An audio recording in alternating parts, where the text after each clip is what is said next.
Well, hello everybody and welcome back to my Let's Play episode 174 of Pillars of Eternity. I'm IVATOPIA and I haven't played for a little bit. You know, I've been doing it like an hour a day quite a lot in the past 3-4 weeks. I haven't been able to get to it, so hopefully I can catch up a bit again. Okay, I'm trying to remember what I was doing. I believe I was trying to find out about a prisoner over here.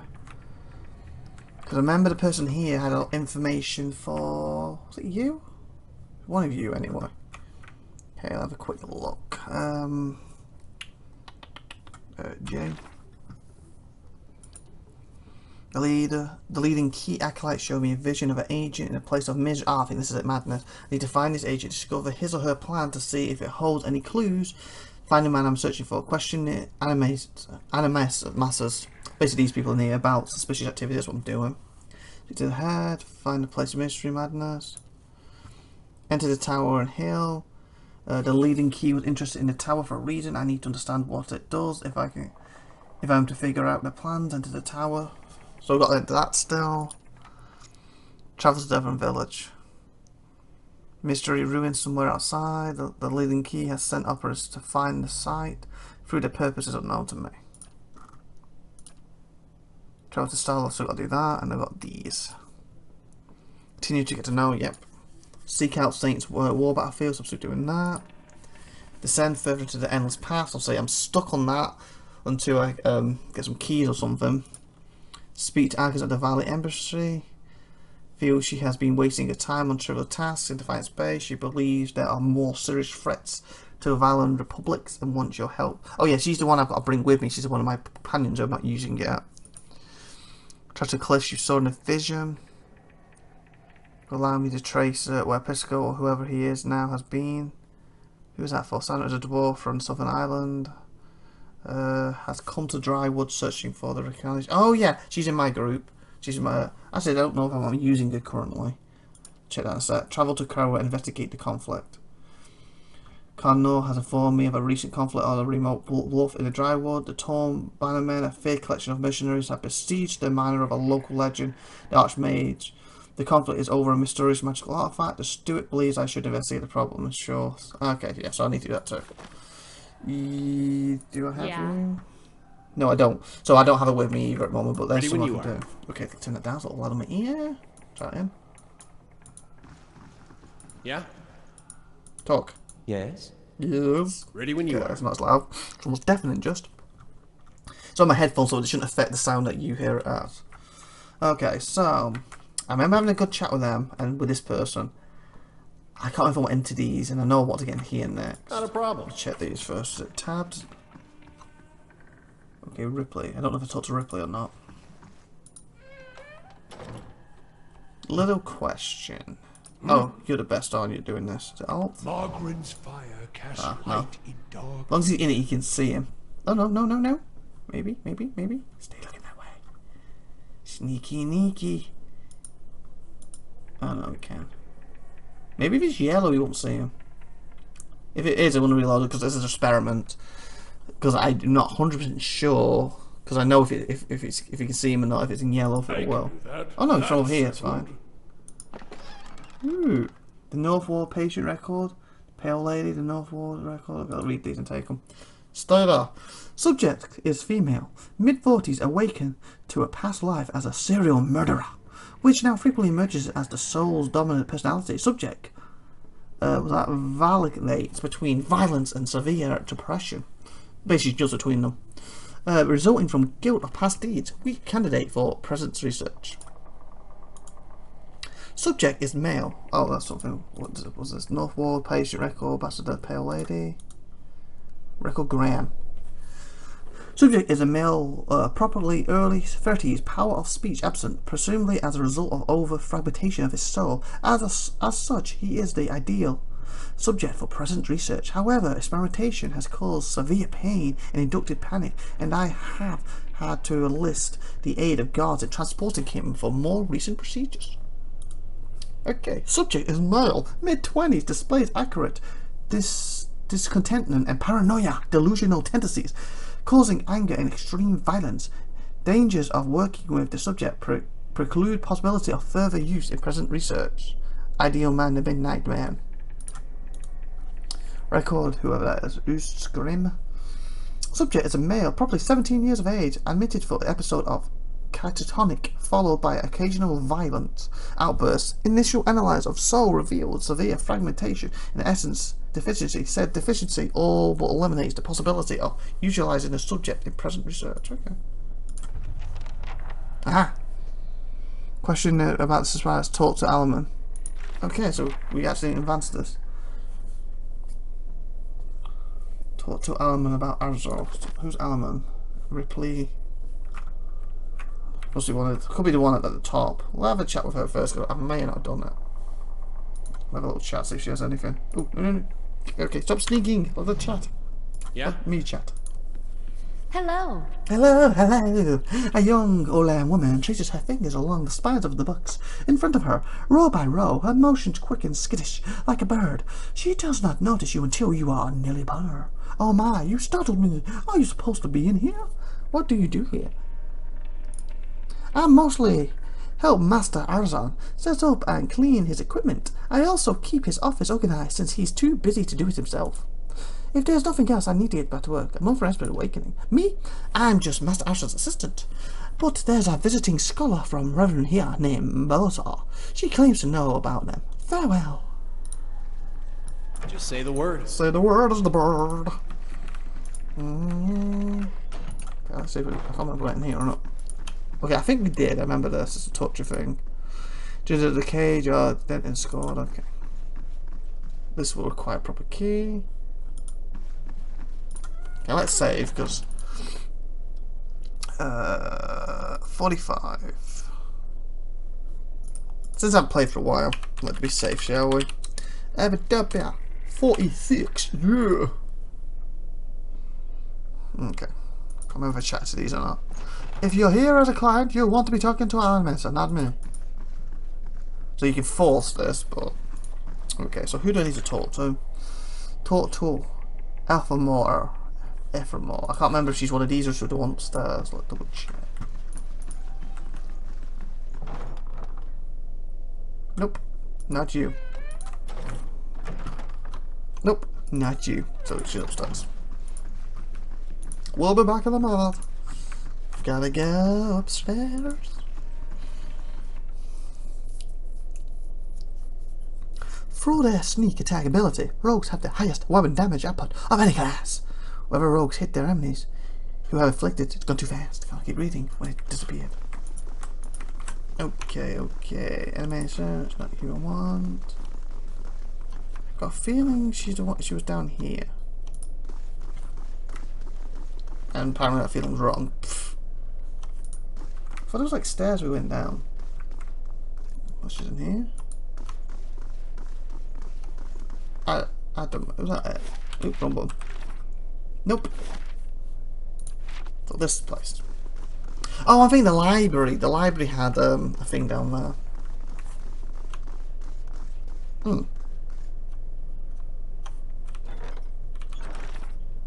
Ephemera. Okay, where's Ephemera?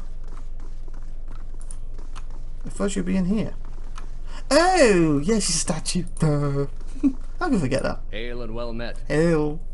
Have you learned anything of interest? I found records that Azaz may be running some questionable experiments. Head Warden Alphamar? Experiments? Kadmar Azar is in charge of a patient welfare now. He's not authorized to run any more experiments. I'm disappointed in Kadmar. I had hoped he would be the one to guide your inquiry. Head Warden Alban, he'll be in his office or in the patient wards. I'm granting you immediate access so you can find him. No doubt you will wish to speak to him further on this matter. And I, for one, am curious as to what he might have to say. Tread carefully in the wards. There are a few dangerous cases. I would ask also that you do your best not to agitate the patients. They have enough troubles as it is. Okay, so that's probably that gate that was locked. The man who waits. So down we go. So that's where the patients are kept. Okay. This could get messy. You know, don't talk to the patients, basically. You know you're going to talk to them. Just don't annoy them. Try not to annoy them, but I kind of find when I try to annoy people that end up happening sometimes. Especially in these games. Come on. Come on. Go. Left, right. Oh, it's W. Go faster. No? D. The head warden says you can go in. Be careful in there. Thank you. Thank you very much. Oh, they just kind of let the patients walk around. I expect them to be in individual cells. He looks... Wow. He kind of looks very dangerous. Okay, what did I say here? He looks very dangerous. Very, very dangerous. Okay, we're going to shut the door. You know, so they don't just see the door and make a break for it. Okay. Okay, what do we have in here? The crooked boards show deep gouge marks. They're spaced like 4 or 11 fingers. Fingers? Fingernails. Elven fingernails, not 11. Elven. Master Asa said he would make me better soon. Okay, there's a doorway. How big is this area? Oh, okay, it's quite big actually. I've been hearing screams in the night. The children they keep down here, pure evil in their eyes. Like you. They said I can leave. I can't leave yet. I don't like this place. Ooh. A curved spine twists this woman's posture forward, her greasy hair draped over her large eyes like vines. She smiles at you. You must be visiting someone. Then, noting your appearance, she adds, a friendly visit, I hope. What do you know about this animator Arzos? Do you know where I might find? Oh, Arzos, have any of the patients here been acting unusual? Where? Okay, that's this. You know where? Yeah, ask her why she's here first. Make sure she's not a serial killer or something.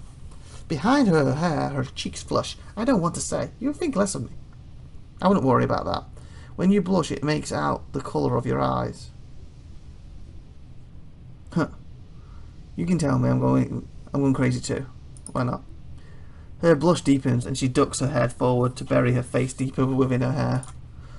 These last few years haven't been kind to me. They haven't been kind to anyone. Really, I try not to think of it as personal. I lost my husband and both boys in the Saints' War. My daughter, the Legacy, took her before she was ever mine. Oh, the Legacy, that's the babies no souls, isn't it? What we're trying to find a cure for. I may do. What else can you do? I moved into a tiny place in Oland's Gift. Got my mending clothes on the kindest of strangers when I had to.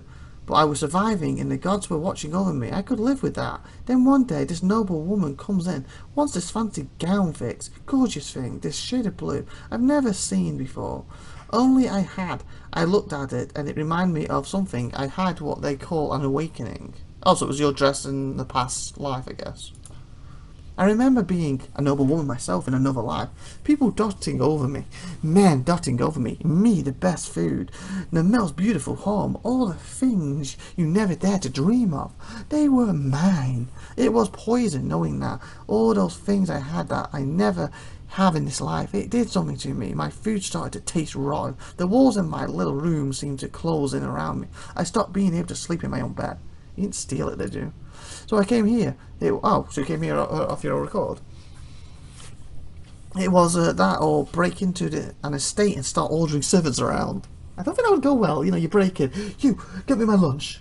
We're just going to get the local authorities to arrest you. I order you not to. They're on their way. You don't arrest me. Okay, if you don't come quietly, this knife's going through you. Fine. Seems like such a silly thing to worry about. You don't have to tell me, but I can't get past it. And I started to wonder, did the gods choose this life for me? And if so, what terrible thing must I have done to deserve it? Maybe you'll get there again one day. If not in this life, then in another. Maybe the gods took offense to your overindulgence. Nobody deserves to go through what you've gone through. You had it right before. There's nothing to do but live with it. You get there again one day. If not in this life, then another. The strange part is, I think even the best wouldn't be good enough for me anymore. I think it must have gotten to the point when I was that noble lady. Do you know about this Animancer? Do you know where I might find? What do you know about him? Oh, I like him very much. Many Animancers could care less about their patients. Look look at us like vermin for their experiment, but Master Arzon treats us like humans, even the very sick. You can tell he does this to help people. He's helped me understand a great deal about myself, and I know he's done the same for others. It's too bad what they did to him. He hides it well, but I know he's still affected by it. Did to him? What happened? Eyes dart back and forth, and her voice lowers to just above a whisper. They don't like to talk about it, but there was an accident. He was said to be the one of the brightest in Draywood. That was his reputation here, and that was what brought me to seek his treatment. People say it was ego that drove him to try and solve the legacy, but that's hogwash. Even if he was a bit of a showman, he loves his homeland. He thought he could help. He wasn't one to speak of his work, suspected his colleagues might have tried to steal it, but he told me once that he had figured out a way to create a soul. Not a soul exactly, mind you. How did he put it? A proxy. I think he called it. Had some machine that drew energy out of the very ether. Can you imagine? The point is, it was going to help with the legacy. It was going to make Hollowborn into something easier to love and care for. Gods know that's something we need. Do you know what they call those empty little babies in Alpha's gift? No, tell me. Just finish what you see. No, tell me. They call them boyos, because so many of them are found floating face down. Oh, water boys, face down in the water. These are mad times. Anyway, Master Arzon had scheduled a public demonstration of his work in Copalan. He was so excited. And then the next day he was locked in his office, turning away visitors, I heard. And he stopped seeing patients. I don't know exactly what happened, and I don't have the heart to ask him. But I'm glad they're letting him treat people again. So it sounds whatever happened that day kind of made him go a little insane, and now he's actually doing experiments he should be doing. And with that, I'm going to end this episode here. So please like, please subscribe, please tune in next week. And when you subscribe, hit the little bell and share this video, please. Share it left, share it right, share it up, share it in any forum you know of. Share. Bye everyone, have a great day.